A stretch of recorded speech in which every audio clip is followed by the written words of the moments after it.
Hold on, Mark. The announcer audio for new environment. I checked over. I'm just going to cluck a couple times, okay? Nope, I didn't hear myself.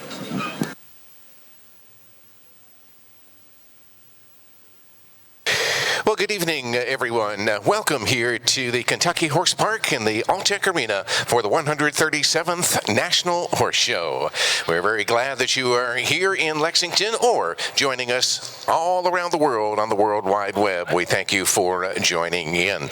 Tonight's feature event, the Phelps Media Group, $72,900 International Welcome Stake. And we'd like to turn your attention up to the video board for some words about Phelps Media.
The Upperville Horse Show.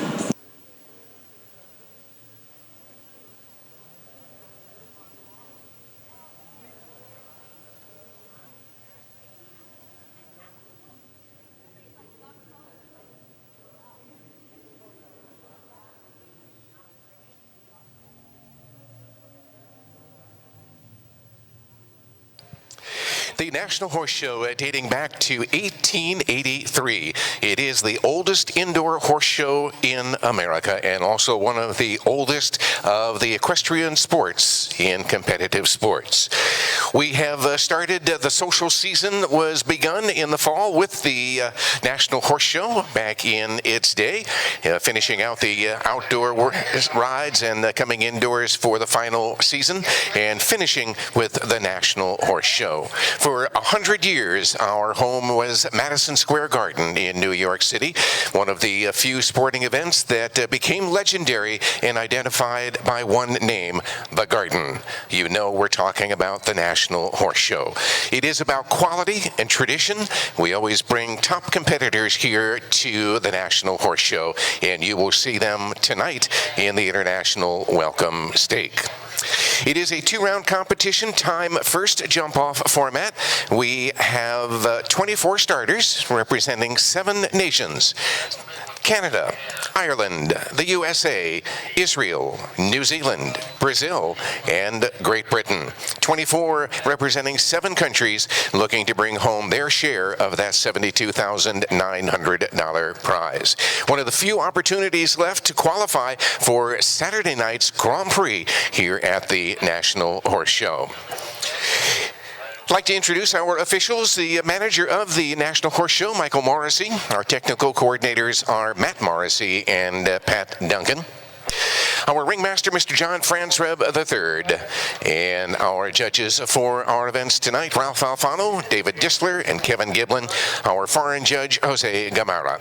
Our chief FEI steward, Dan Reed, and the FEI steward is Gene Bonsall. And this beautiful course and the track tonight designed by Guillaume George. And to take you through that course, I'd like to throw things down to the floor, and Steve Stevens will describe this course. Steve? Thank you. We're going to start over here on the Orange National Horse Show jump for number 1, followed by number 2. I don't see there being too much of a problem here for 1-2. It's a nice start. Welcome to get going. I think probably the first real question could come at fence number 3, the white vertical here, narrow with the stable doors. And coming around the blind turn, I think they have to have everything in order. And then you have a long approach to number 4. I see number 4 is maybe one of the trouble spots tonight. It could be for the Liverpool. It's quite square. Got some width on it. One of the larger fences already, asking the question of the boldness of the Liverpool that's underneath it. After number 4, we're going to come around the in-gate in, which is always a little bit of a draw for the horse. I think when I'm doing courses, I see that the in-gate does have a little bit of an effect.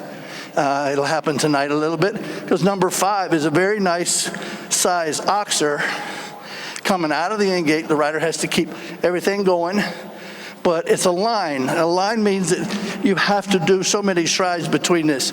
I walked it in a short 4. I think it'll be a test. This is quite a square oxer, so I think we'll see a few rails here possibly.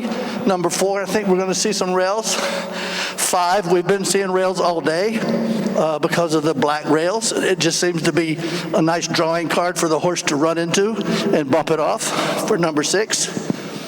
Come around the corner, we're going to line up and probably an inside turn and not go around number 2, but inside of number 2, because the time allowed will play a factor, and I think they'll take a shortcut to it. Always this triple combination has a tendency to draw rails down.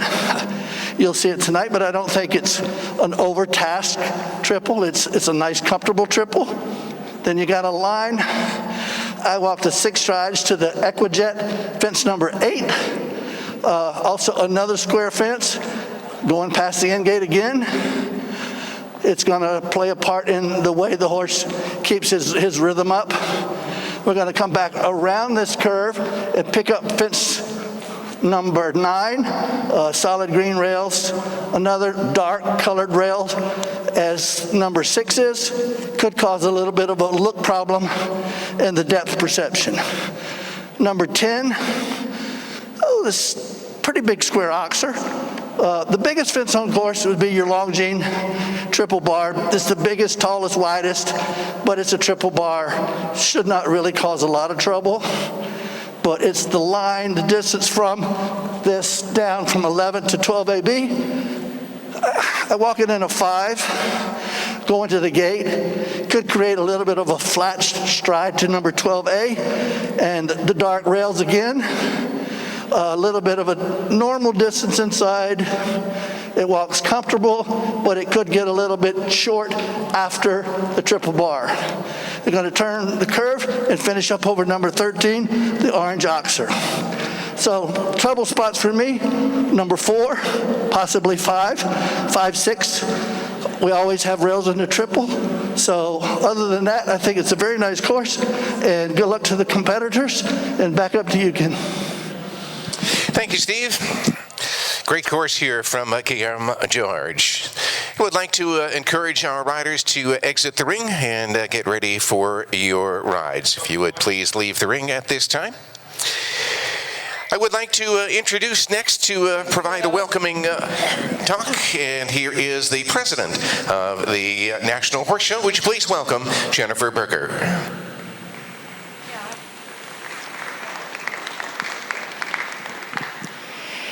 Thank you, Steve and Ken, and welcome to the 2020 National Horse Show. Thank you for tuning in, and the people that are here and the great exhibitors. We have a really impressive lineup with horses and riders that have earned lots of fame all over the world. So we're glad you're with us, and good luck to the horses and riders, and stay safe. Thank you. Thank you, Jennifer. A native of Lexington, Kentucky, Rachel Black holds degrees from Vanderbilt University and the University of Kentucky. Some of her favorite credits include High School Musical, Legally Blonde, Phantom, White Christmas, and The Music Man. She also toured internationally with the American Spiritual Ensemble. Ms. Black has served on the faculties of the University of Memphis, the University of Kentucky, and Emory and Henry College.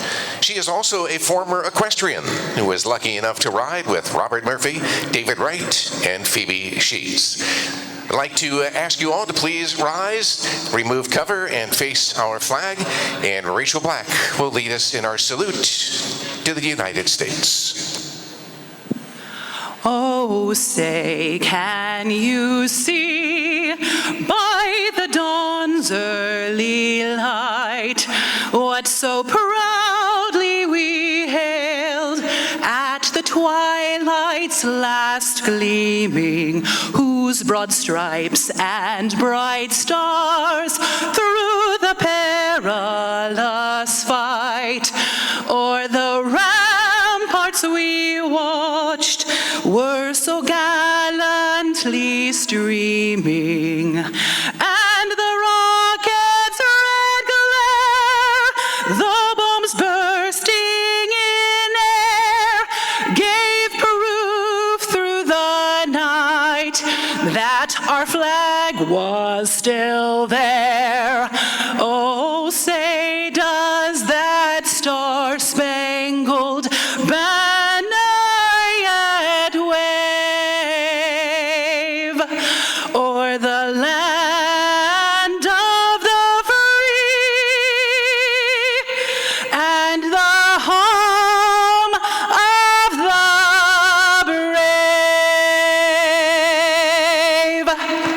brave? Rachel Black, thank you so much for that lovely rendition of our national anthem.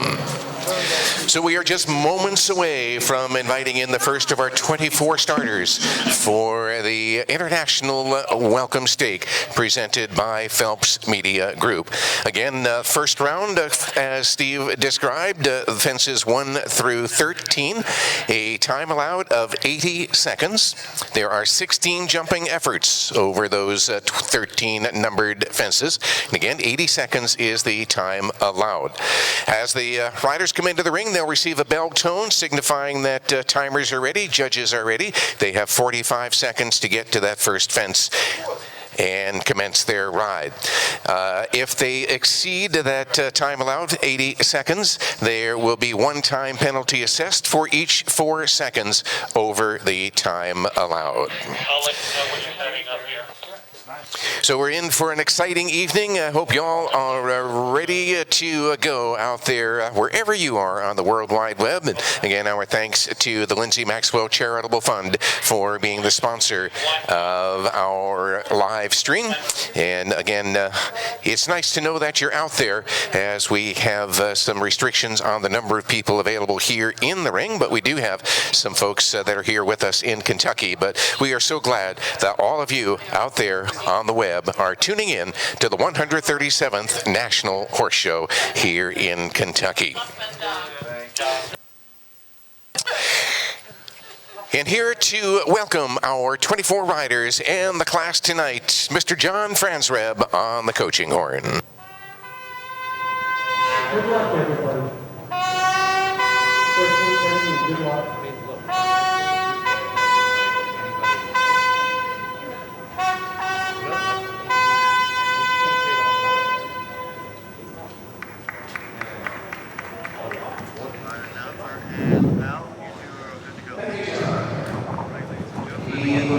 Again, we're glad you have joined us, ladies and gentlemen. We've been with you throughout the afternoon, and now going into the evening, and the main event of the night, of course, is our $72,900 welcome stake. Let's just call it 73 from now on, Steve. That's just easier. But basically, on the verge of 73 grand is up for grabs tonight. It's brought to us by our sponsor, Phelps Media Group. Mason Phelps founded that organization. It's a great marketing group. It's a great news organization within the equestrian sport world, and I'm hoping Mason is listening at home and enjoying. Longtime president of the National Horse Show, Jennifer Berger, having taken over last year, of course.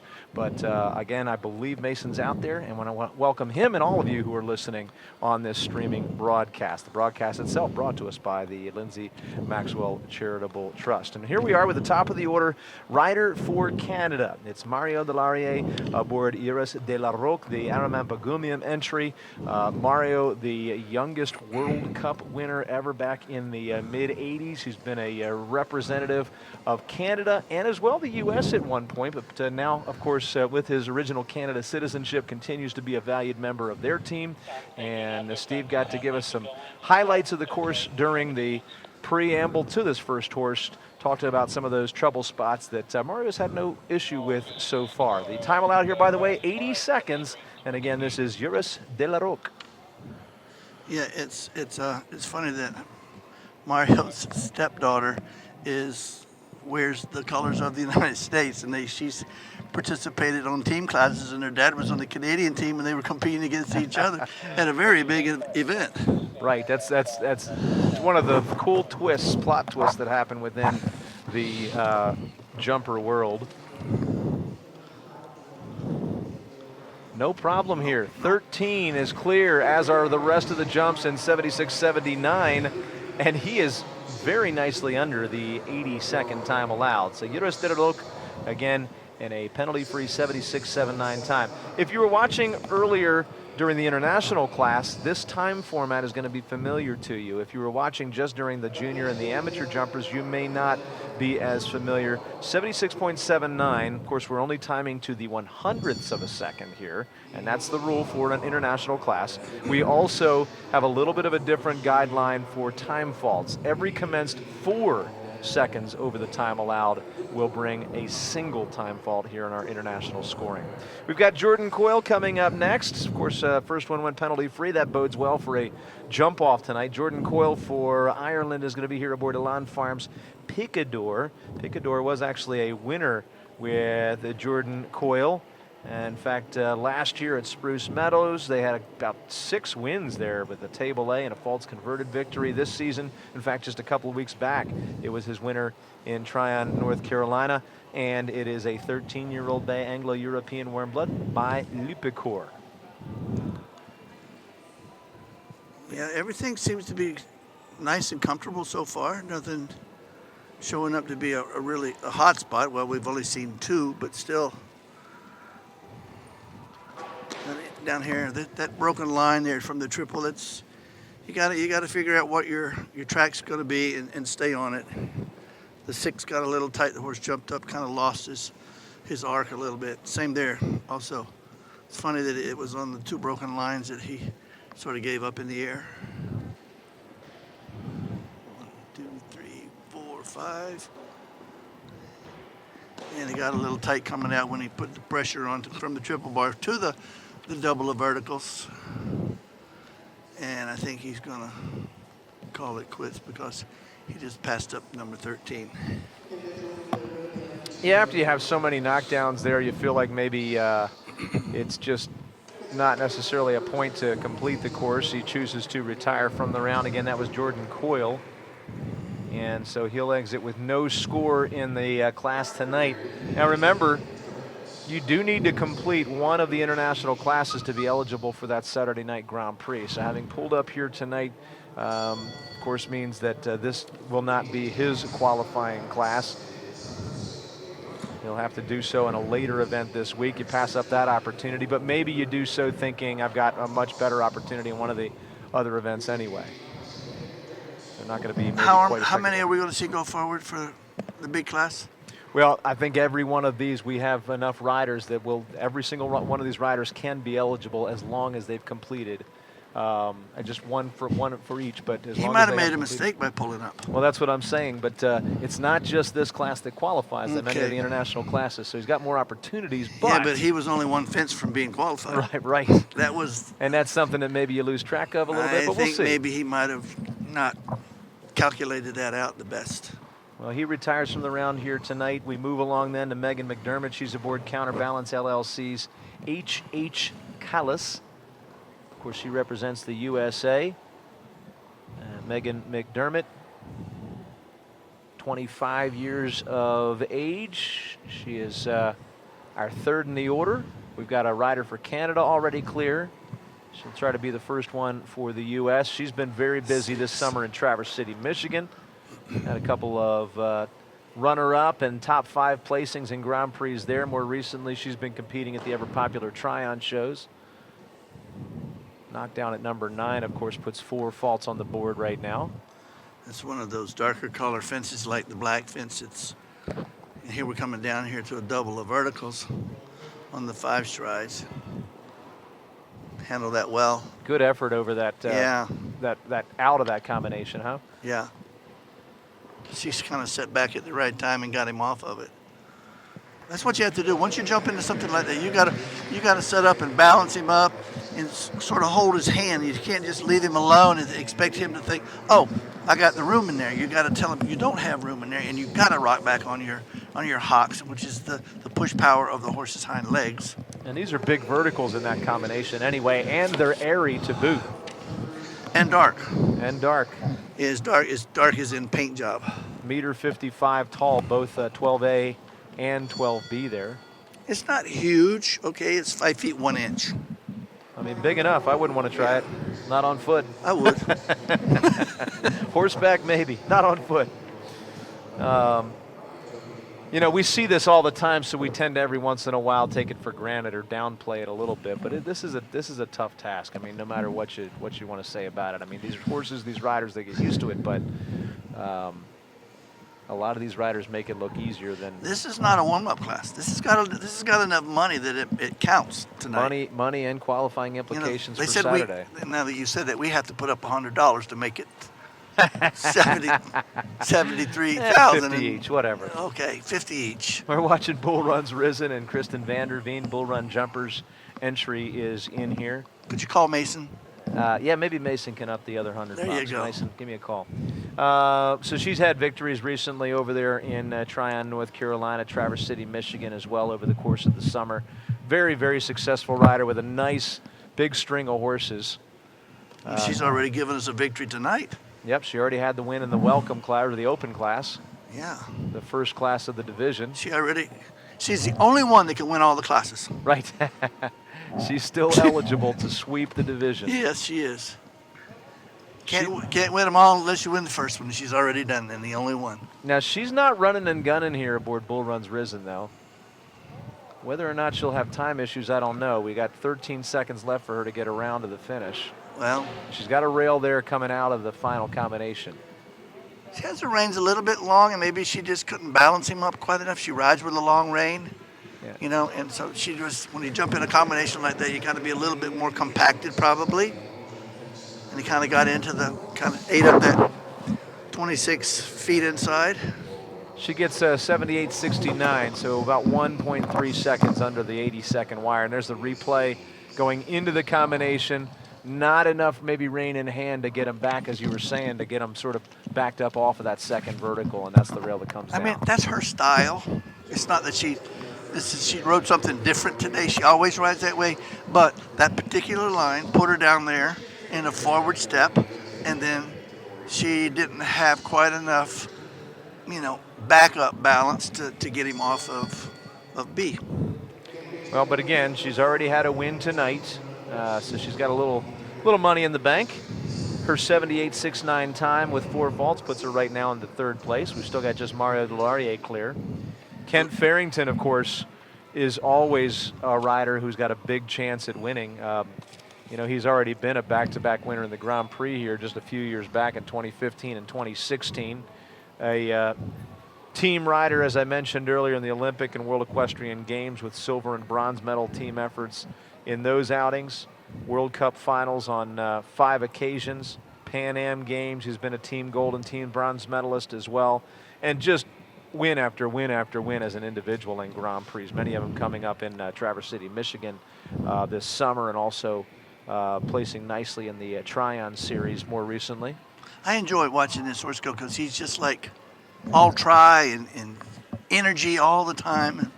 And, Kent likes this type of horse. I mean, he doesn't mind the horse with a lot of giddy up and go. And, he knows how to do this. He's a small guy. He fits on this. It's not a really big horse. He fits him really well as far as he's comfortable.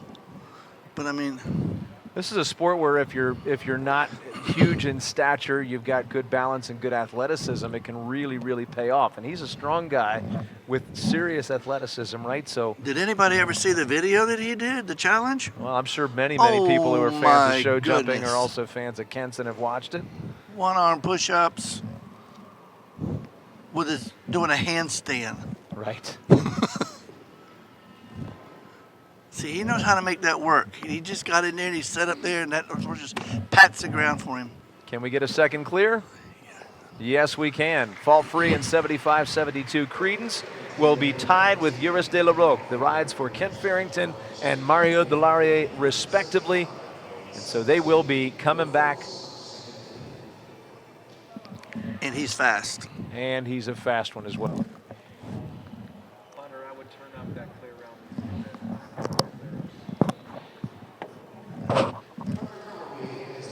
So on we go to Hunter Holloway here aboard Hayes Investment Corporation's Eastern Jam. 322 is the number. Told you during the first class in the international division that Hunter, of course, reached a huge milestone 4 years back when she was the 2016 winner of the ASPCA Maclay National Equitation Championship, one of the most storied equitation events in the sport. But that's not all. I mean, she's also had some great finishes in the Grand Prix jumper ring since then, a professional based out of Topeka, Kansas. Here she is again with the Eastern Jam, number 322. She'll be our 6th to show here tonight. So this is one of our riders that has come up through the equitation ranks of what the United States offers and developed and goes right into the big league and does huge Grand Prix and very successful. Yeah, she came up, her mother is a rider as well, and so she came up, knowing this from birth basically, but then using again what is our pipeline for junior riders to come up and develop to hone her craft as well. Rail down at fence number 5 there, of course, aboard Eastern Jam, the 11-year-old Bay Royal Dutch Warmblood gelding. Another at number 9, the Rudin Riddle Ox, or a vertical rather.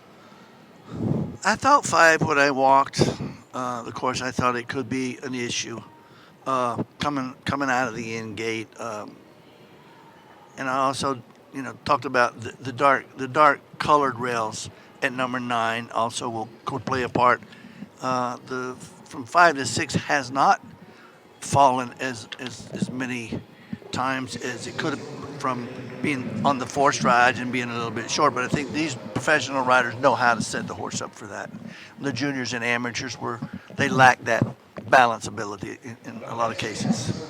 Well, Hunter Holloway narrowly missing any time issues here. She finishes in 79.94 out of the allowed 80 seconds, so she was just 6/100ths away from the boundary. Did have 2 knockdowns, so she'll have 8 faults aboard Eastern Jam.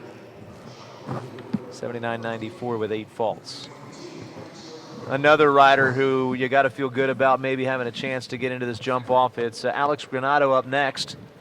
Lexington, Kentucky based, and has been for the last several years. In fact, not too far away from here, along with his partner Josh Dolan, they've got the Peeps organization, a mini horse rescue. And they've actually got a couple of other breeds of animals that they've rescued down there as well. We just acquired a miniature horse at our barn. It's unbelievably unbelievable. It's like perfect. Huh. Usually a lot of them, they kind of have a little deformations, distorted look, but this one could go in a pony conformation class. Well, my son actually got a very good-looking, very refined-looking miniature from them as well, and he just loves him. His name is Garth. Mm-hmm. Right now, he's here aboard Carlton W, of course, for several years, a winning mount for Alex in many, many locations. Just a short while back in September, he took a victory in Traverse City, Michigan, one of the many that they have earned together. Carlton was also his mount last year in the Pan Am Games, part of the bronze medal team there in Lima, Peru. And way back, another one of the pipelines for young talent here in the U.S., in fact, throughout North America, is the North American Junior Young Rider Championships, and Alex was a part of that team as well. I think he did pretty well this winter, and one of the Wellington Masters. I think he was in the top placings. If didn't win it, I'm not sure, but I know that he's had a very successful year. Yeah, indeed. He's had some top 3 placings, top 3 and top 4 placings aboard Carlton W as well. Down there in Deer Ridge. Today, he'll finish out fallless aboard Carlton in 78.70, and that means he's going to be another contender. So 3-way tie for first place means we'll have right now a 3-horse jump off. I think that's going to grow. I don't think that Jeremy was out to get Grand Prix results. Is maybe where we're looking for maybe a 6-horse jump off and all. I think it's going to be a little more comfortable, and he can turn up the heat a little bit on the weekend when the big money class comes into play. It gives everybody a little bit of a challenge, right? Opportunity to get in here and feel good about what's going on. I mean, you don't want to give it away, and he hasn't given it away, but he's got a lot more questions that he can ask, and a little more toughness and size. He's only at like 5'1", which is 155 on any particular vertical out here, and there are quite a few of them, but there's no 160s. And we have these star levels. You got 2-star, 3-star, 4-star, 5-star, and the levels actually dictate a little bit as to how big it needs to be or has to be. He's got a 5. If it's over the 145, he's got a 5 centimeter. That he can play with as far as a rule. But I think he figures he's just kind of warming him up. That's going to happen. The triple combination is always going to get 1 or 2 or 3, Well, this is, by the way, Bliss here. She's here aboard Christos. You don't really want the triple combination to be the only test on the course. You're trying to, if you're happy with the course, you want to spread it out. You want to see faults all around. Like I said, I don't think you're going to see too much at 1-2 unless you're unlucky. The triple bar, with this quality, you really shouldn't see the triple bar come down, even though it's the biggest and the widest. It's a meter 80 wide and 155. But in today's sport, that's a piece of cake for these guys. Well, 81.15 means she's over the time allowed, and will bring 1 fall on the clock plus the 8 jumping. So 9 will be the total here for Christos. Bliss here is riding that one for Bridgeside Farms. And we're back to FEI timetable, so it's 4 seconds. Right. Every 4 seconds you give them 1 fall. Mm-hmm. Yep. Up next, we'll have perhaps among the greatest riders we have here in the U.S., McLean Ward, among just a few at his level for sure. And, of course, he carried on a family tradition to get to where he is. His father, Barney Ward, also a huge competitive rider before his passing. He's won this class, the Grand Prix class, I should say, here at the National Horse Show 5 times. And, of course, been a big part of those Olympic and World Games teams as well. McLean Ward just stacking them up. That's a lot of victories. Yeah. He's done about the same thing at Devon. At the Devon Grand Prix, he's won that thing like 5 times. Noche de Ronda's his entry, by the way, and you'll recognize that name because it was the horse he showed on in the earlier division opener when we had that $5,000 speed earlier today, and he did not finish that course. And, we surmised at that point it was specifically because he just wanted to get the horse in the ring, get it some experience, because he was going to be coming back here for this feature event tonight.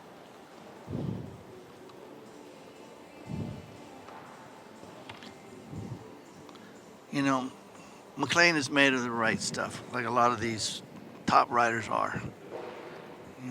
Unfortunately, the best in the business have a rail down, and that's what just happened. But, he's a cool operator. I watched him there when he won the World Cup Finals title there in Omaha, and the pressure just kept building up and building up.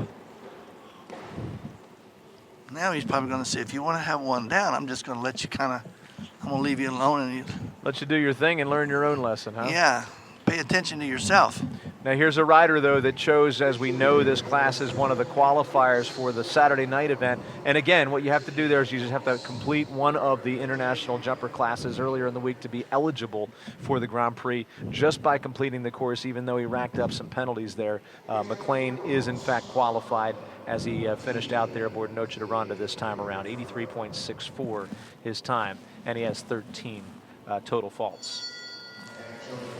Valutenu next to go. It's a ride for Adam Prudhomme, owned by Plain Bay Farm, number 305.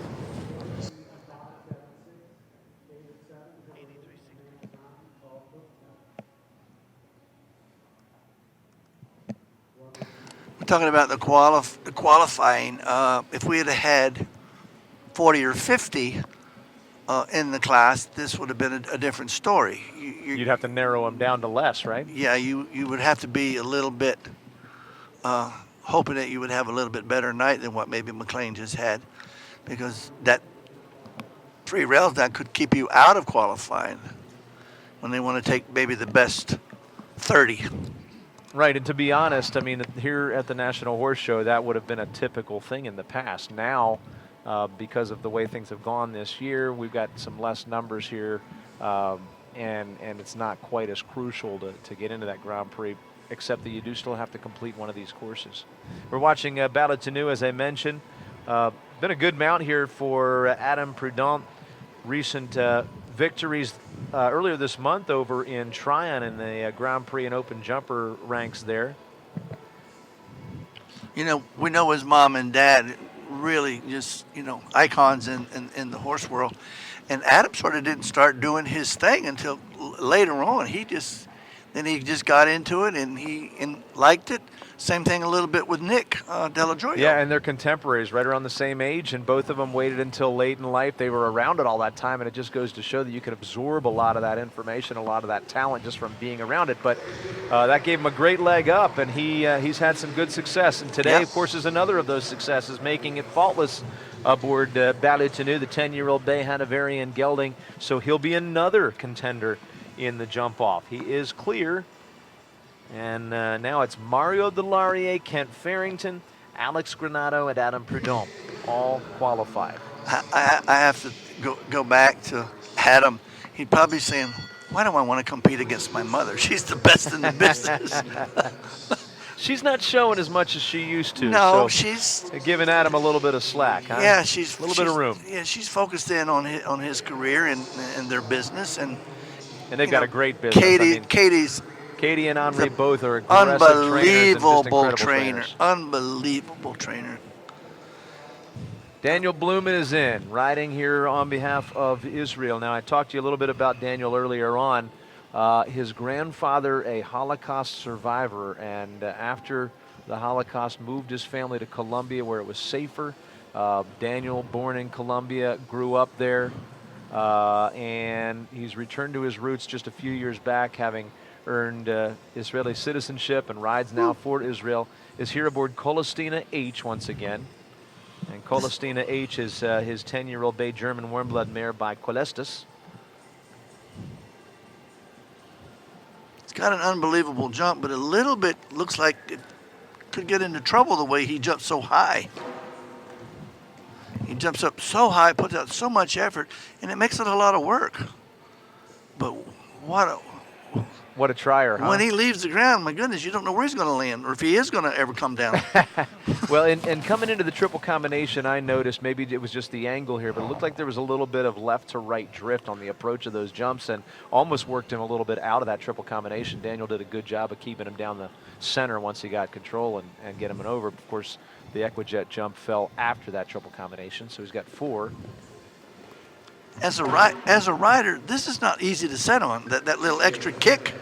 Right. That kind of throws you around up there. You feel that. And I mean, okay, that went the same. He sort of had Equijet in the last fence down in the same way he did that extra kick out. And then when the kick out came, he didn't take all of his push-off power from the ground. He was kicking out and kicking up. And he spends a little bit of energy doing that extra kick. If he would use that off of the ground, the power, it would take a little bit of the work out of the jump.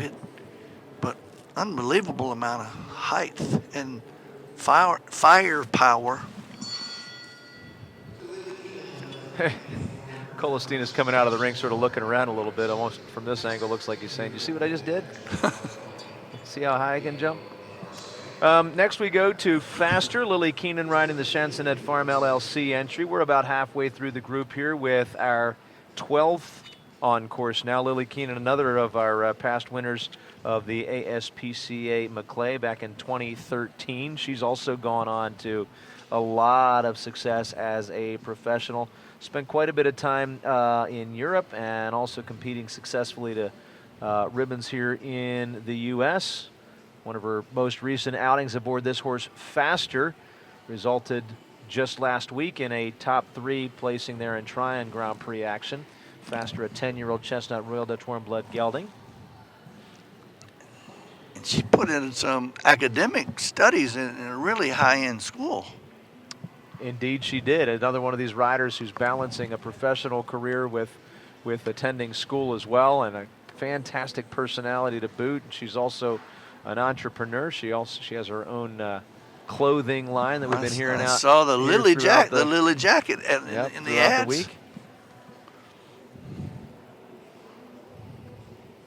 Is it all right for me to say she's one of my favorites? Absolutely. She is. I mean, I followed her almost from her pony in junior days, and I just thought she was a beautiful rider and just a really nice person.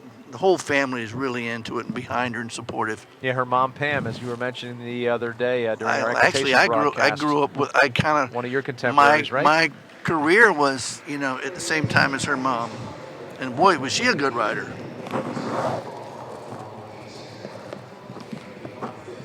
And she is in good hands with McLean. I mean, McLean has taken her over in her training and in her ground prep. Certainly can't learn from better than that. No.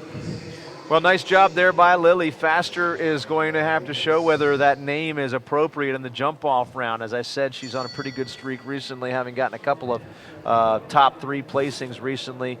Most recent in Tryon, but also several there in Traverse City over the course of the summer. And I think she was second in the Gold Cup.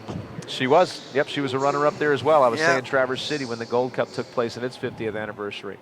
Another rider who earned a couple of wins there in Traverse City, Michigan. We have Margie Engel coming up next. Margie Goldstein Engel, if you've been following her since she was much younger. But Margie is a South Florida native, and Dicas is one of those mounts that she's won on this season for Storm Ridge Capital. The Garber entry as well, 307 is the number.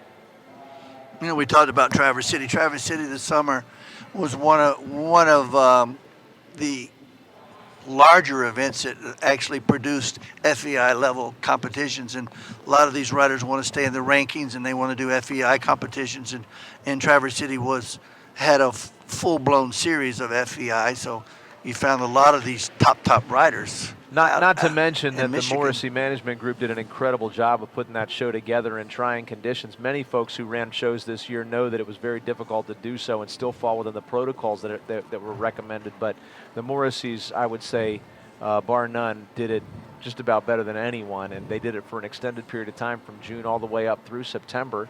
And it was a beautiful facility where you could spread out. It started in June, didn't they? Started in June. You could spread out nicely. They still had top-level competition, but they found great ways to allow you the social distancing while still keeping a nice feel to the show. And what a great destination. They did a lot of hard work, and it paid off, and it was good. Margie won a couple of them up there. Unfortunately, today, taking herself out of contention here with a knockdown at the Longines combination. This is a big horse. Do you know how big this horse is? Like 18 hands tall. And she's and that's for a very and Margie's 4'11" or 4'10" stature rider. But she's found a way to win on this one. Dicas and Royce, both her mounts earning victories in Traverse City, Michigan this summer. But anyway, today she's got the 4 faults coming in a time of 78.48. A look at the replay from the other angle, the approach direction. Yeah, he pulled it in front. Yeah, and it looked like she tried to make a bit She of tried to correction, get but it- there's nothing, there's no room there to really do it. Well, he's a foot taller than all these other horses in the arena, and Right. probably 2 feet longer. All right, so on we go now to a Sharn Wardley ride. Sharn comes to us representing New Zealand, and he's here aboard Barnetta. It's another horse that will be familiar to you if you were watching earlier tonight. We did see Sharn Wardley compete in that opening class with Barnetta. Had a 4 falter on that one, but trying to stay clear this time around. I think Sean is Americanized himself enough that he doesn't even know where New Zealand is anymore. He's been here for quite a while, for sure. Only his passport knows that he's from New Zealand. And his accent.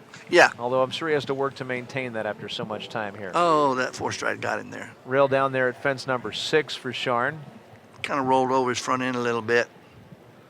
Lexington based, Ocala based, so he's got operations out of both locations. He has been a World Games and Olympic Games rider in 2008, 2018. In my opinion, on this last line, he's going to have to set him up a little bit to get him off of the Longines vertical coming out at B, on 12B.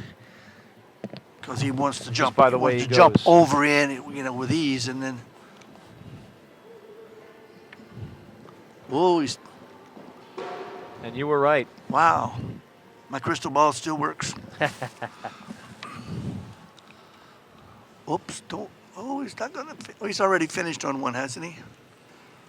He did finish that earlier class, yes. And he's taken fence 1 instead of going to the finish line here. So, Yeah. that means that this class won't be his qualifier. But again, he did make it through on that earlier entry. Today he'll retire aboard Barnetta from the Welcome Stake. Again, Welcome Stake brought to us by Phelps Media Group. A salute to them. A lot of times we're talking about qualifying and not qualifying, whatever. Sometimes the riders get a little lax and don't know the rules. Or don't And think about it, right? It don't- doesn't yeah, occur to and, them in the midst of the pull- round. Go around there, have a rail down and pull up, and they go, hey, you're not qualified yet. You got to go through the finish line. Right. And they go, oh. Well, I've got Carlito's Way now, and another of the greatest riders to ever grace the show jumping sport, Rodrigo Pessoa. He followed in his dad's footsteps. His father, Nelson Pessoa, of course, and Rodrigo 3 times taking victory at the World Cup finals. As I mentioned earlier, he's time and time again, 6 times, in fact, been a part of the World Equestrian Games and the Olympic Games. He's just got an unprecedented record there with medals throughout his tour. Today, fence 6, the Taylor Harris vertical is going to drop on his way around there again with Carlito's Way. I sort of predicted that could be an issue early on, and that the 4 strides could into the dart rail in the short and coming out of the end gate, riding with the power, get back in the 4, and then the dark fence looking at you, and the horses maybe just don't quite focus in on the depth perception of where it really sets. Rodrigo is such a phenomenal rider. There was a time span there that he sort of was without the right horse. You in this sport you gotta have the right horse, and he had the right horse for such a long time. And then as he got older and didn't use him anymore, you're kind of like, oh, I need one, and he's got to build his string back up.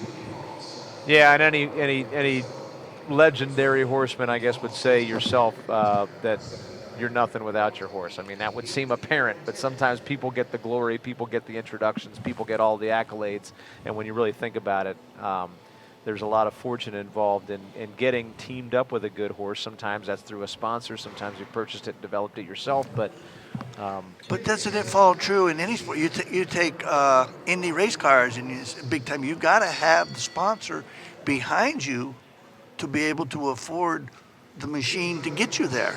Right. Whether it be a machine horse or a machine car. Right. It's nice, though, every once in a while you get somebody who brings a young horse along themselves and develops it into a high-level Grand Prix horse. But more often than not, you got to pick them out from very select breeders. Rodrigo with that one there aboard Carlito's Way will score 8 faults aboard that 10-year-old Holsteiner mount. Now, of course, we've got another legend in our midst. BZ Madden aboard Breitling LS. Another of the best riders to ever compete out of the United States. A top 8 rider on the Longines rankings. I mean, it's just incredible. Look, what she's done. You don't have enough time to talk about all this girl's credentials. Accomplishments, I know. Wow. We might not have a lot of quantity here, but we do have some quality here in the riders. You can't touch the quality for sure. No. One thing that this past year and all the troubles we had really did was it concentrated a lot of riders in the United States that might not have stayed here. A lot of them go over to Europe because there's such a thriving international show jumping scene over there, but a lot of them stayed here in the U.S. this year. Yeah, and and Spruce Meadows is also a big major stop on the tour that a lot of these riders get out there, and it's very European style jumping, and then the Europeans come to Spruce Meadows, and they sort of all meet, and you sort of jumped in too far there. Well, Breitling LS, her most recent World Cup champion, by the way. I can't go without mentioning that 2 years back in 2018. She's been twice a World Cup winner. This time around, the Longines vertical coming out of that combination will strike again for a 4-fall penalty in 77.69. We won't see Busy do that too many times. That's a little bit of a... She's also been many times a Grand Prix winner here at the National Horse Show.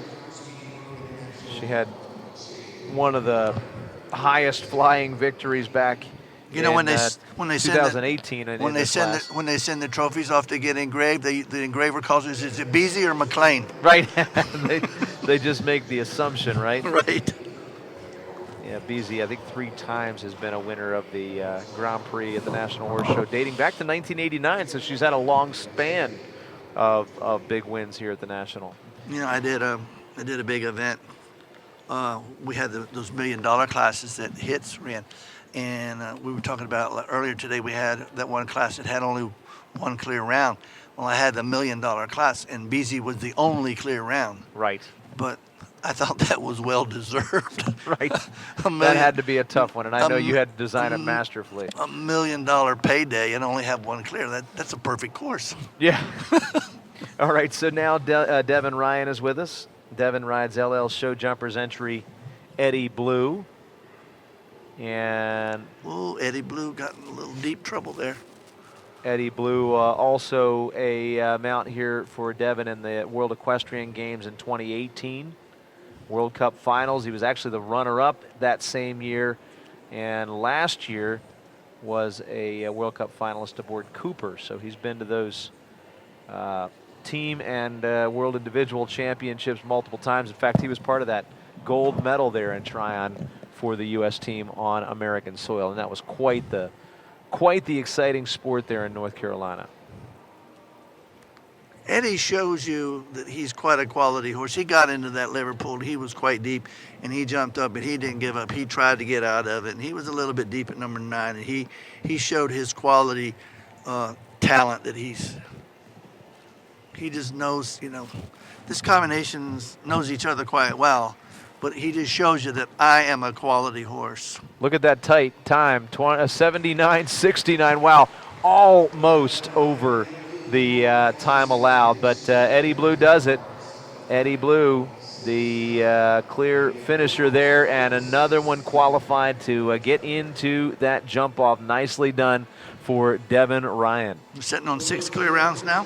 At this point, we've got, yes, Mario Delaurier, Ken Farrington, Alex Granado, Adam Prudhomme, Lily Keenan, and now, of course, Devin Ryan fault free. It's for sure building up to be a good jump off. Man, it's going to be a heck of a jump off here. One thing I'll say, though, just one rider from outside of the U.S., and he's a rider who at one point did ride for the U.S., Mario Delaurier. So maybe David Blake can change that and bring a flag of Ireland into the fray. He's here aboard Keoki. David Blake and Keoki teamed up for the last 2 years. It was his Nations Cup mount there in Wellington this season. Keoki's a 11-year-old bay Holsteiner gelding by Katoki. Originally out of East Clare, Ireland, trained by his father Michael. He got his first Grand Prix win at the age of 17. Came to the United States, I believe, in 2010, and has ridden alongside Paul O'Shea and Shane Sweeten, but now he's a professional at Pine Hollow Farms. He's had lots of wins throughout the U.S. since he's been here. Continues to represent Ireland on the Nations Cup teams, including their second place finish in Wellington this winter.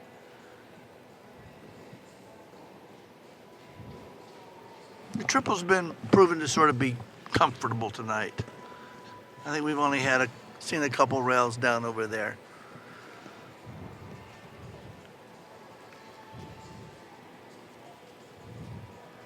Did you say that about Mario, about being in Canada, that we're going to have to just pay him in Canadian dollars? I don't know that he's going to accept that. This is not from Mexico, and we pay him in pesos. Right. He resides in New York now. Been based here in the U.S. for quite a while. Oh, we'll have to pay him in euros then. Through to the finish. We're going to hear that clear round music again as Ireland will now be represented nicely by David Blake and Keoki.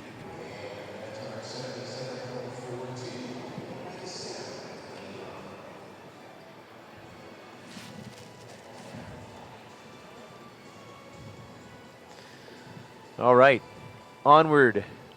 And at this point, we have 6 more in the first round. Hillary McNerney will be next to show here. This time around, she's going to ride Captain Cooper. Captain Cooper and Hillary McNerney, number 310.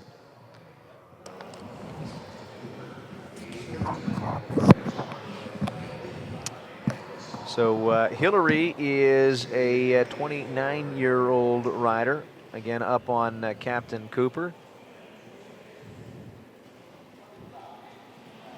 You know, we talked about the footing in the sport today, and this footing has been proven to be quite good this whole week. I mean, we saw in between the drags and our weekend that they ran 90 horses before they even tried to do a drag or a smooth out. Right, and there may be some people out there listening saying that's ridiculous. Why did they do that? Well, the reason that they did that, even though it sounds like a huge number, is because the footing was holding up just great. It didn't have a blemish in it at all. You got to consider the fact as well that we were talking about 3 feet in the adult less pressure of the push off and takeoff and landings. Right. But also, okay, now the ring crew and the boys do rake on a very regular basis, right? Do dress it off, and they don't ever let it get bad. And if it starts to get bad, they would call down and say, "Hey, we're going to need a drag in here," and they'll schedule one in, and make it go away if it looks. But it has been holding up quite well. Indeed, it has. I mean, footing at this point in the sport is just state of the art. They'll accept nothing less. Hillary McNerney and Captain Cooper. Hillary's had a lot of experience throughout Europe, having plenty here in the U.S. as well this summer. Traverse City, Tryon, North Carolina, her main bases. Today she's going to score a penalty for the knockdown that happened way back there at the skinny vertical, fence number 3, but also she finishes just over the time allowed in 80.87, so that means she'll have 4 jumping and 1 time fault. 5 more to go now. 5 left with Luabanta BH and Amanda Derbyshire riding. Single entry for Great Britain's competitor here. Number 344, owned by Gotchman Sport Horse LLC. I would probably say if she hadn't had that narrow fence down that skinny weight, I bet she wouldn't have had a time fault. I bet she would have paid a little more attention to her job and got under. Might have distracted her. Yeah, I mean, because that was just a fraction over the time allowed. Yeah, that .87. I think she could have easily shaved that in quite a few places, especially when you have it. See, Brian, when you have a fence down early on, you need to pick it up. Okay, you would take a chance of having another one down. We just saw the second fence come down for the first time tonight. This is not like that for this young lady. No, Amanda Derbyshire certainly. She's also been a rider at the European Championships, the World Equestrian Games. She was part of the team back in 2018, and Luabanta BH again, her mount in both of those team outings, but also in several Grand Prix wins, one of them coming in Traverse City, Michigan this summer. She also had a couple of runner-up placings and top 3 placings there. Well, she lost her iron. She finally just picked it up. She jumped that big oxer with without her left stirrup a little bit. She lost it over there in a triple. But these guys know how to find it.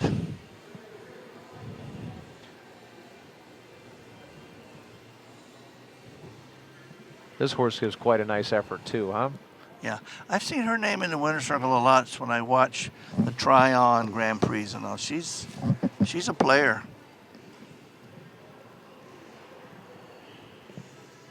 Well, tonight, the number 2 knockdown gives her 4 faults and 78.39. So she'll have to focus on the upcoming classes over the next 2 days. She'll want to beat herself up for that because she knows that that's not a really, big fence and not an important fence to get over, and just pulled it casually. Nor is it, as you said, representative of what she's capable of. So I'm sure she's thinking that. But you do all the hard stuff and you knock an easy one down, you go, ah.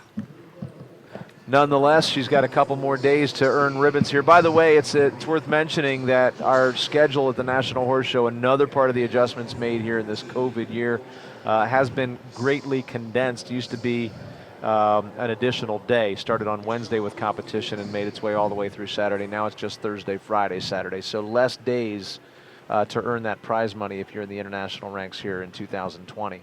Carl Cook is in with us. He's aboard Caillou 24. Caillou 24 with Carl since June of 2016, and throughout the course of the last 4 years, they've had a lot of wins. 2 this year in Thermal, California, his native state, but also he won just a couple of weeks ago in Tryon with Caillou, the 7-year-old gray Holsteiner gelding. He had 3 young rider starts. He was a double gold medalist in 2007, also an individual silver and team gold medalist in 2008. He's been 3 times in the World Cup finals, a top placing of 11th in 2013, and he's had lots of wins in California, Las Vegas, Bruce Meadows, and here in Kentucky. Carl's one of our maybe only riders that has a little facial hair. Right. Hey, it's Movember. He No shave November. I'll tell you what, they say it doesn't slow him down when he gets in the jump off. They said that this one here, he can blaze for sure. He was on fire. A couple weeks ago there in Tryon. Yeah, they were congratulating the other guy that was winning, and he came in here and smoked him. Right, very stylish, and another rider who's going to beat himself up a little bit over that fence 10 knockdown, I'm sure, and number 13. He'll have 8 faults in a time of 77.80.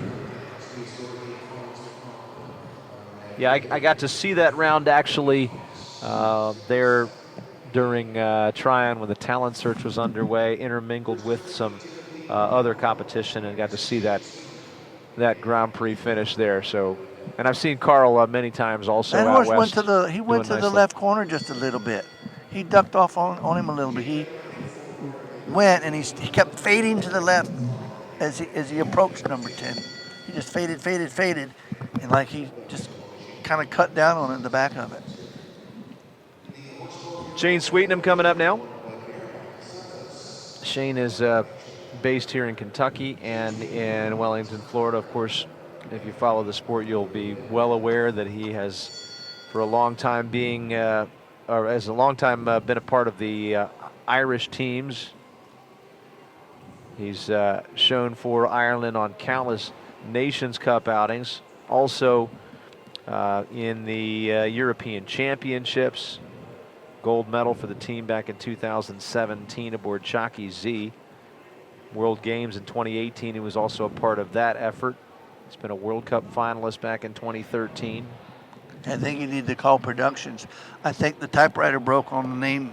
Yeah, that's why I was avoiding saying it, but I guess I have to now that you've brought it up. It's Indra van de Oudheihofe. Okay. Shane Sweetenham. You know how I've been about these wild names on these horses. Entry of the Blue Buckle group is Indra van de Oudheihofe. You're good. 12-year-old gray Belgian mare. And as I was looking down at my notes here, I heard a couple of noises that sounded like contact with some rails, but as I look up, it doesn't look like there's any penalties on the board. And he's working it to the Equijet Oxer, huh? He did work it.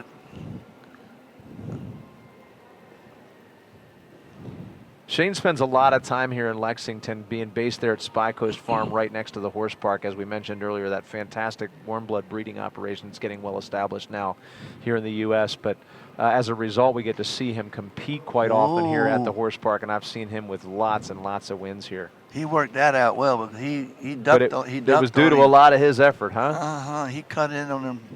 I thought he was going to end up on the back side of Wow. That was a very hard-earned clear round by Shane Sweetenham and Indra van de Oudhuyhof. Nice job. I'm going to give that clear round to Shane. Yeah, I mean, the horse quite capable, obviously, but tonight it looked like maybe Shane was having to encourage him quite a bit. Let's take a look here over the Longines triple bar. See, he was like, I'm going to go over to the right side. Yeah, Shane had to keep him in the middle there as he started to stray. And wow, I mean, I'm gonna get him a tie clip. Was it? He got there. Shane's going to be coming back. He'll have plenty of time to tuck that tie in before we come back to the jump off, because he's one of the latest entries to qualify. We've only got 2 more before we make the adjustment. Sydney Schulman has also been having quite a year, especially in her most recent outings there in Tryon. She's had a couple of victories, and Sydney will be here to ride Via Mora, number 333. Jill Schulman entry, Connecticut-based. Victories in Traverse City and Tryon, North Carolina this season for this great rider representing Israel as well. U.S. born, but also following her heritage and roots to represent Israel. You know, we talk a lot about Tryon, but it has really developed into a wonderful show facility for these horses to compete, and they have, you know, a lot of arenas, and they have a lot of big classes, and when we were able to have audiences, they really highlighted the show jumping that's at one night, thing I will say. I really liked it. Indeed, you know, they had some entertainment there. They would have parachuters come in carrying the flag, anthem singers, and even fireworks and laser displays and things like that. So they put effort into that as well. Got to give credit to the sponsors down there, Jennifer and Roger Smith among them, and many others. So salute to you all for putting together a great facility down there. You know, I talked to some of the riders. Oh well, what is all the juggling about and all the guys walking around on stilts? And I said, you know what? That's not for you. Right. That has nothing to do with you. And it does have, you listen, I can understand where it might be distracting, but it is something that's bringing attention to the sport. You're giving that to the audience. You're giving them something. Those kids go there, roll around on that ground out there, the dance cam and the music entertainment in between. As long as they can find ways to keep it separated from where the horses may get extremely distracted by it, more power to them, right? And you, like at Wellington, we do it every Saturday night under lights. We have all that entertainment. That's for the audience. That's for them. And it's nice to have something happening where we're trying to bring in crowds that can watch this. I can understand the concern when you know the show itself, the competition itself, if it was to get disrupted by that. But if you can balance it, they don't mix it. Right. If you can balance it, more power to them to bring in the audiences that for a while here we're somewhat lacking. It's nice we can turn this into an entertaining feature for sure. It has to be. Well, this is Keybell. I want to just introduce Spencer Smith. I was trying to mention earlier, Spencer, a great up-and-coming rider, raised, of course, in an equestrian family by Ken and Emily Smith. His sister Alexandra, also an up-and-coming rider, and he rides Keybell, the entry of Gotham Enterprises, and he's only taken on this ride over the last month or so. Georgina Bloomberg and Jimmy Doyle choosing Spencer to be one of their riders on these Gotham Enterprises entries, and rightfully so. He's earned it. Lots of experience.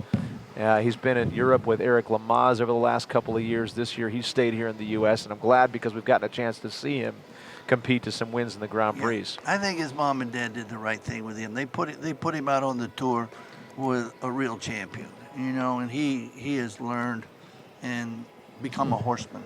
Not just a rider, he's become a horseman. He knows, he's learned from Eric how to manage your horse, how to manage what's going on all around the horse, not just, I'll meet you at the ring and get into the ring.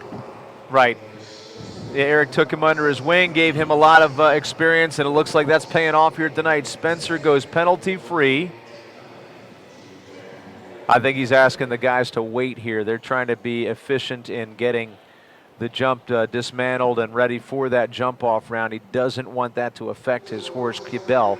And so spoken him a little bit with us stripping the ring.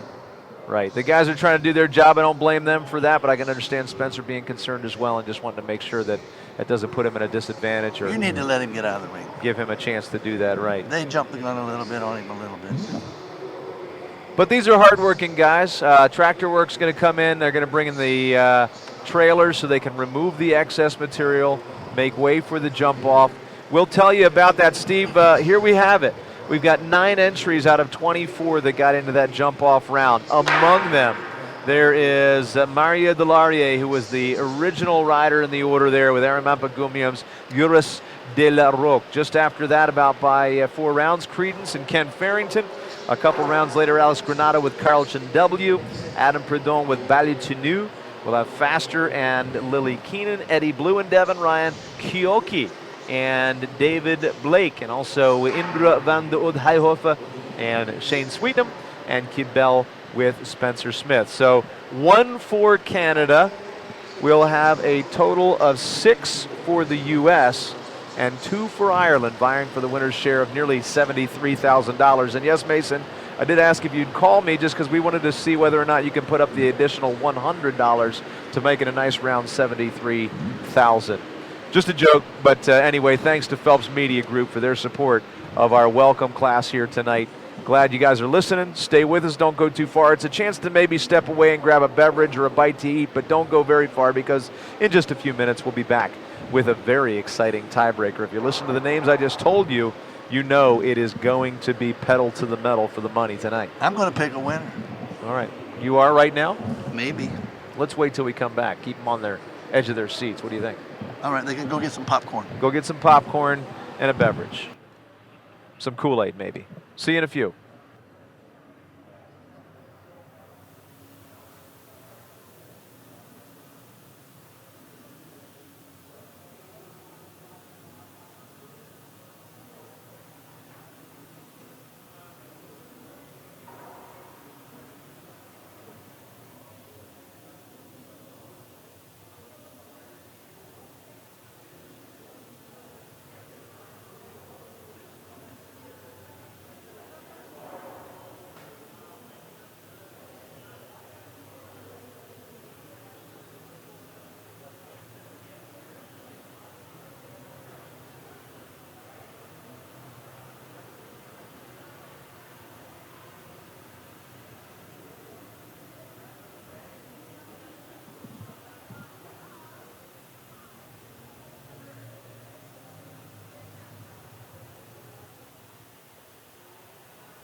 Hello, I'm Dr. Tom Riddle from Rood & Riddle Equine Hospital. Pleased to welcome you to the National Horse Show. I have been the author of a book called The Riddle Half of Rood & Riddle.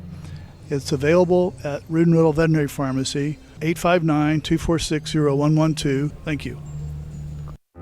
Hello everyone, I'm Carrie Sharbo, founder of William Grace, an American lifestyle brand inspired by all things equestrian. We are so very proud to be the official mass provider of the 2020 National Horse Show. For more products that help you sport your style, please check out williamgrace.com. And for everyone at the show, good luck from all of us at William Grace.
I'm gonna miss you, Red.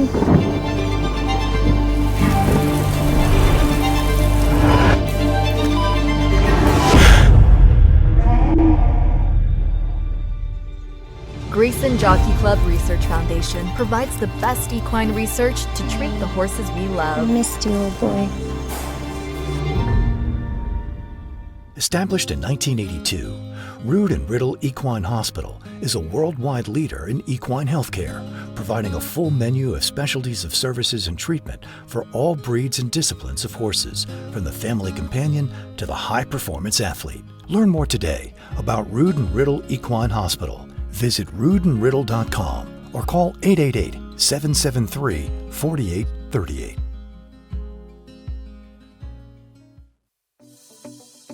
When you look your best, you're able to perform at your best. And I want to give riders that extra boost of confidence each time they go in the ring.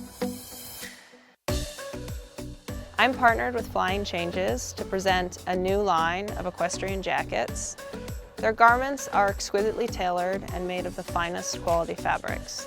Not only are they also machine washable, but they're also very functional, so as riders and athletes, we're able to perform at our best.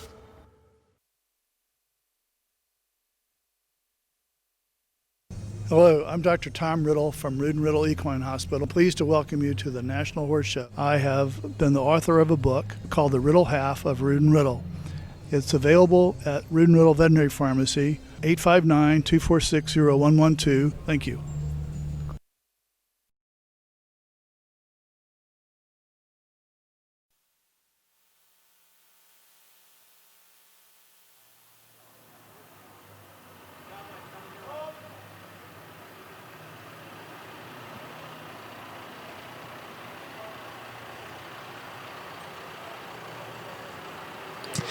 So our thanks to the crew for making us ready for our 9-horse jump-off to determine the winners in our $72,900 Phelps Media Group International Welcome Stake.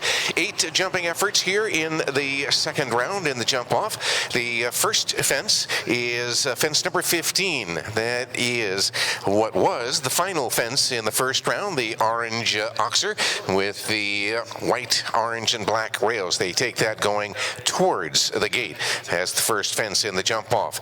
Around the short side of the ring, turning to the left up the diagonal in front of the in gate, fence number 5 is the second effort, and that is the stone gate oxer. Straight ahead to fence number 6, the Taylor Harris Insurance Services vertical fence. A right-hand turn and rolling back to just the B and C elements of fence number 7. Then a gallop across the ring after 7B and turning to the right for fence 9 up the center of the ring. That is the Rood and Riddle vertical with those green rails. A turn to the left for fence number 10, the Phelps Media signature fence. And then the race for home, fence number 16, which was fence number 1, the National Horse Show fence. They take that going towards the in-gate to finish up. A time allowed of 47 seconds set by Guillaume George.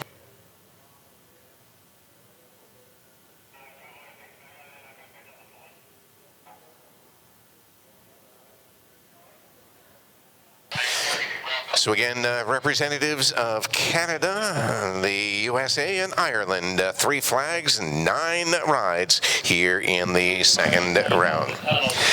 And here to welcome our riders and introduce our second round, Mr. John Fransreb III.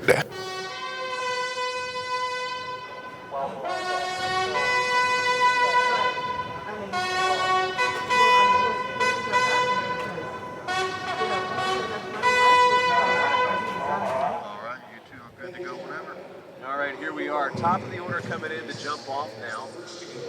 Top of the order coming in to jump off now in our welcome class, brought to us again by Phelps Media Group. The first one out of 9 to show.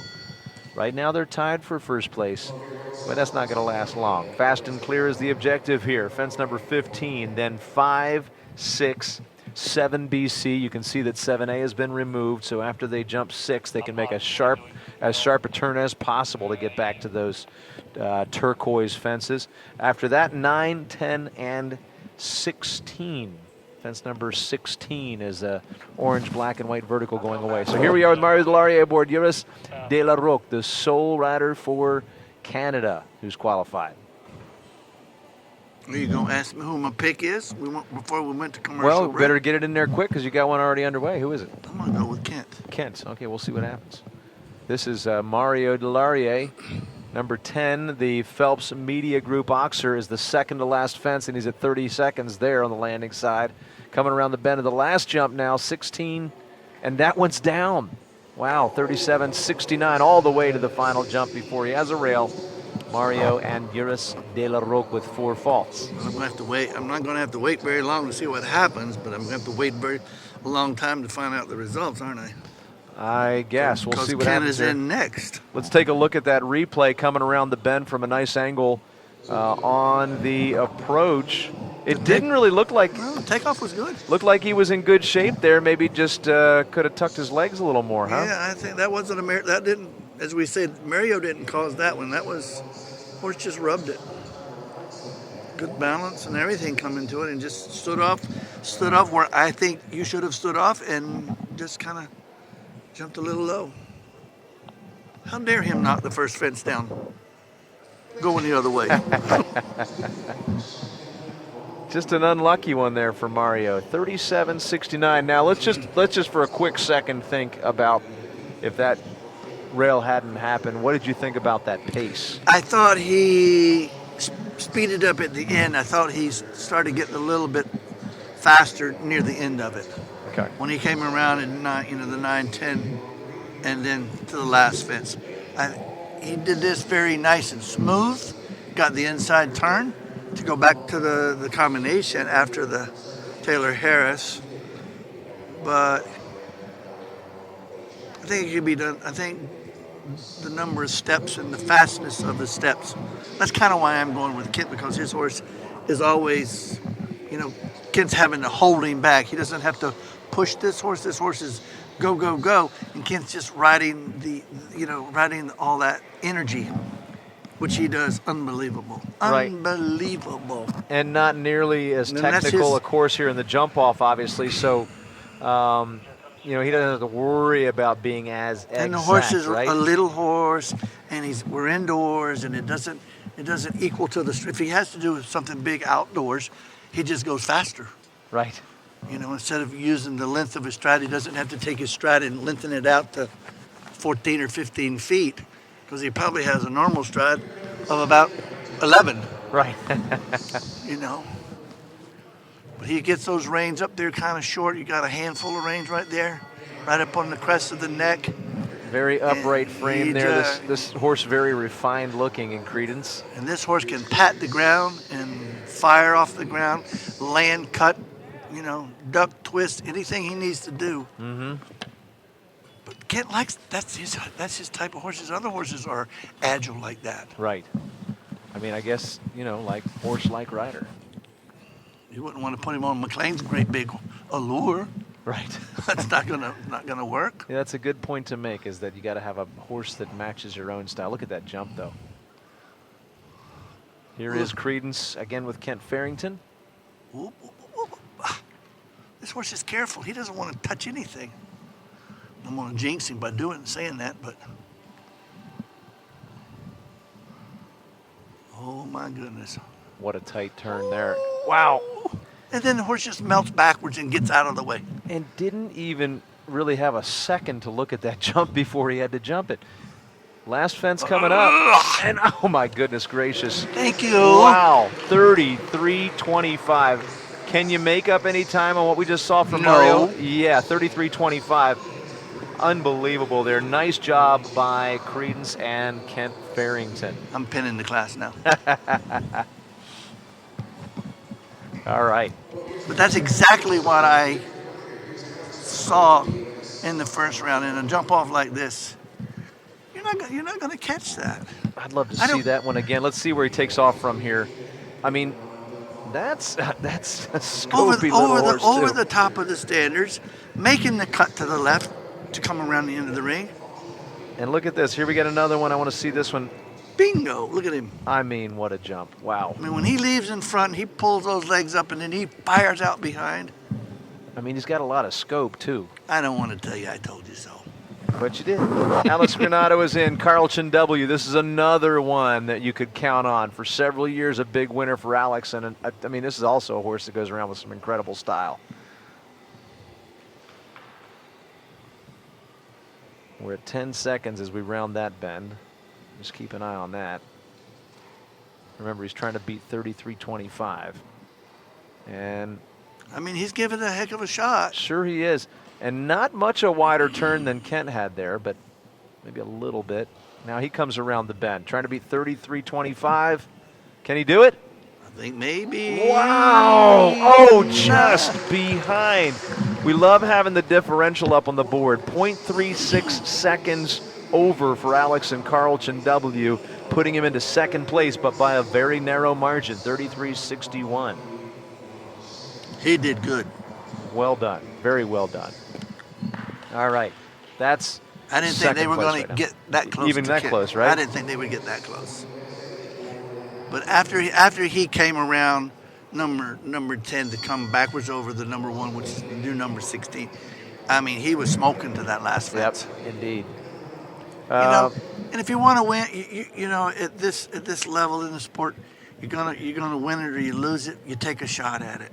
Let's see what shot Adam Prudhomme gives it with Value to New. He's had a couple of recent wins in Tryon. I think that's an add up a little bit there. He had to fit it in. He had a really good angle on it. We already had a 4-faulter with Mario Delaurier. At this point, if he can be faster than 37.69, even with that knockdown at number 5, he could at least get above Mario in the ranking. I think he. I haven't been. So now we're coming home. I think he's faster than Mario. Just slightly faster. No, he slowed down a little bit now. He'll make it there before 36.83. So he's about a second ahead of Mario with 4 faults. That puts him right now into third place with Value to New. It was probably the turn to number 5, which cost him his rail. Right. Because he sliced it, and then as he made his slice, he had to then fit it in. Fit it in, it means he had to work out the stride for the horse and say, look. All right, Lily Keenan now. Oh, by the way, my girl. There's only one lady that made it into the jump off here tonight, and she's right in the middle of the pack. She's 5th of the 9 to show. So let's see if she can catch up to Kent Farrington's lead. Kent holding the top spot in 33.25. She's aboard a horse named Faster. The Shansonet Farm entry. There's not much room to even be bridesmaid in here with 33.25 and 33.61. Right.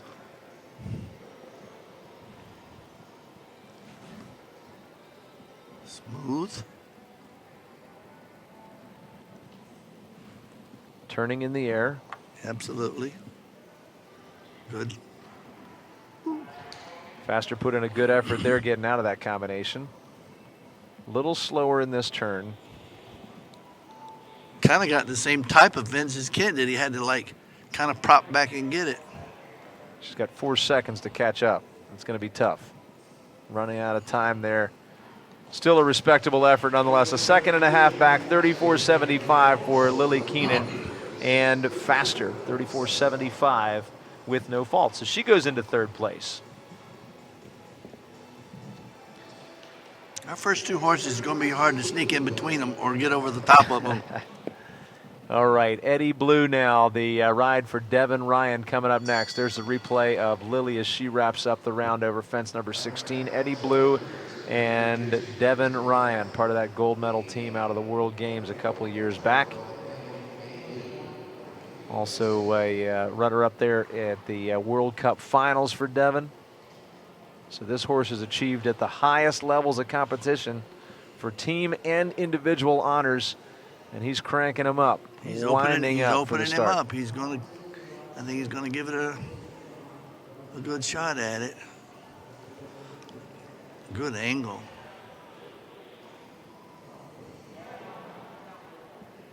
He's just not quite as fast a horse when he lands to go someplace else. So this horse outdoors will beat you. But indoors, where you've an indoor horse looks like a pin, like the little a little steel ball inside of a pinball machine. You're going bing, bing, bing, bing, bing, bing, bing, bing, bounce, just bouncing off the walls, you know. Right. And down at the last, 35:52 is the finish time here for Phelps, for Eddie Blue and Devin Ryan. 35:52 with 4 faults. I've seen that rail fall down 3 times already. Yep, it's come down for, of course, Mario in the opening round there. And actually, no, it was the second time it came down. It was fence 5 for Adam Verdon. Okay. Right. Nonetheless, it'll be the faster of the 4 faulters. Puts him into 4th place right now. And it leaves us now with David Blake. David Blake for Ireland, one of 2 that made it through for Ireland. He rides Keoki for Pine Hollow Farm. Once again, over the course of 2 years, he's been showing this mount.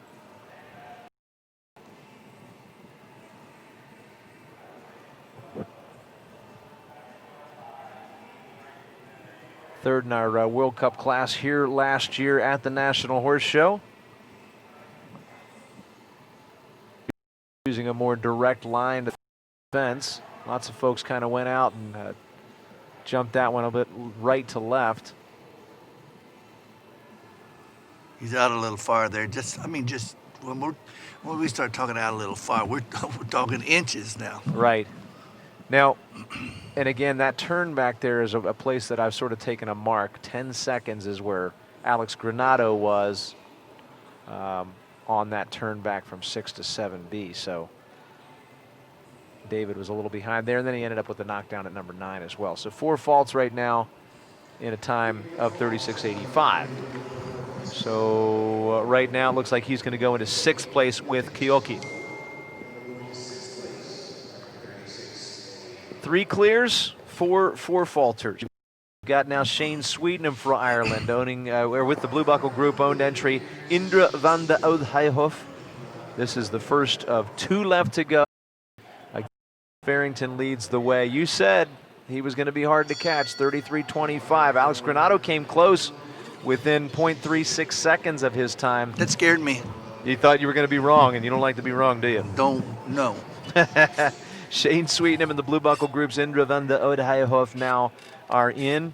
Let's see if his way of going is any different here in the jump-off round than it was in the round.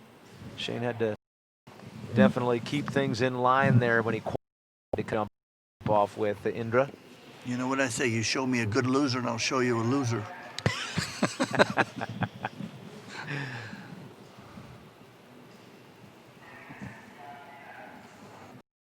Looking for a second mark on the turn 6 to, and he's there.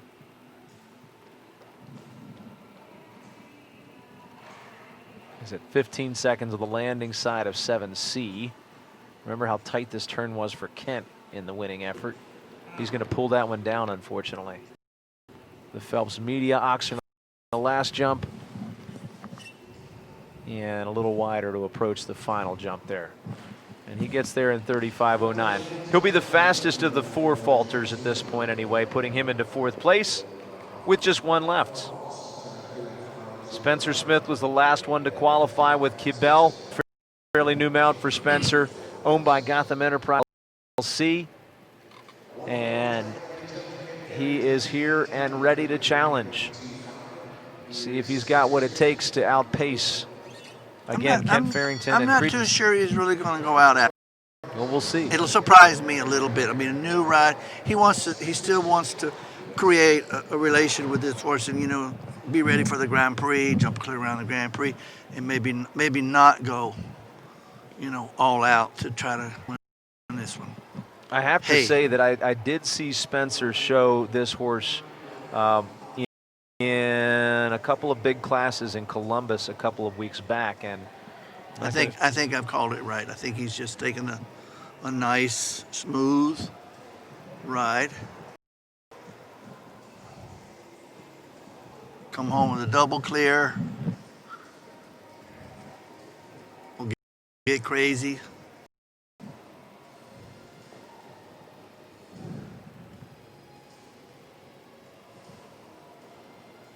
Maybe in the 36s, maybe a little. Yeah, clearing the course 38.61. Accurate as always, Steve, is your assessment. 38.61. He chose not to necessarily run it and gun it. And I said, I was saying that I saw him go in Columbus a couple of weeks back with this horse. He's already made it to a couple of jump offs. He's had some good performances, and like you be at some point in the future, once they've gotten their stride together, he will really put the pedal to the metal. But tonight he chooses to go for a fairly secure clear. Great earns fourth. Gets a good paycheck. Yeah, that's a nice check out of $72,900. All of it made possible by the support brought to us by Phelps Media Group. Thank you very much for your sponsorship. And again, this has been our welcome class here on Thursday night in the elite level interdivision. There are your rankings. As Steve up with Credence in a 35 time, just behind that Alex Granado and Carlton, Lily Keenan and Faster in third, Spencer Smith Kibel to round out the double clears. Then, of course, the fastest four, Shane Sweetnam, Devin Ryan was sixth, Adam Perdon's David Blake eighth, and rounding out the jump-off qualifiers, Mario De La in ninth place. All of our top three are going to be presented with awards here. We'll have the national anthem of our winning country, of course, the USA, being played here shortly. And we'll go ahead and turn over to our house commentator here, Ken Marish, as the show's first evening performance is up. As being with us, we hope you're going to play in again in the days to come. We are here at the 2020 National Horse Show.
Ladies and gentlemen, please welcome our top three for the Phelps Media Group International Welcome Stake.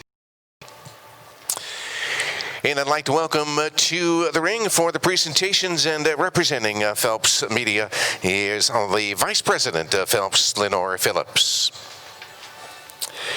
So our congratulations, some great riding, and Kent Farrington and Credence capture that top prize here in our $72,900 International Welcome Stake.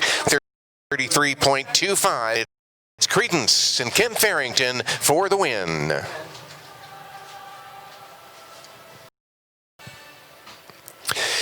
Joined by second place winner, Alex Granado and W. Lily Keenan, and fast third place. We'd like to salute our winner and the country of our winner, and of course, it is a clean sweep for the USA. If you rise and face, salute Ken Farrington for the USA.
Washington for the USA, Allo for the USA, and Lily Keenan for the our top three in our international welcome stake. And while halves of our winning entries, I'd like to go down the rest. Fourth place went to Spencer Smith on Quibel. Shane Sweeten, Ireland in fifth place. Van de Oude Heihoff. Devin Ryan for the USA, sixth with Eddie Blue. Adam Prudhomme for the USA on Ballatinu for seventh. David Blake and Kyoki for Ireland in the eighth spot. Mario Delorier and Juris de la Roque for ninth, riding for Canada. Then Megan McDermott, H.H. Callis in 10th. BZ Madden, 11th with Breitling LS for the USA. Spot taken by Amanda Derbyshire and Louis Banta BH for Great Britain. Well, Kent, if you would take us off on that round of honor, and congratulations, Kent Farrington and Credence for the win tonight here in Kentucky.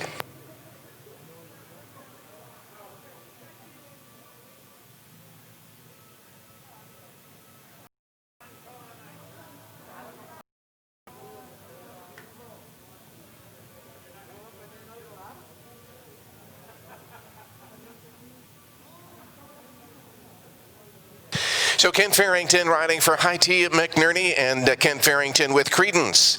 Alex Granado with Paige Trenix, Carlson W, and Lily Keenan with the Shatsonet Farm Faster. Top three here in our $72,900 Phelps Media Group International Welcome Stake. And our thanks to Lenora Phillips representing Phelps Media Group. Well, thank you all very much for enjoying our activities here tonight. National Horse Show, our Phelps Media Group International Welcome Stake, wrapping up our activities here on this Thursday evening at the Kentucky Horse Park. Thanks very much for tuning in wherever you are on the World Wide Web, and tomorrow morning for another day of the National Horse Show.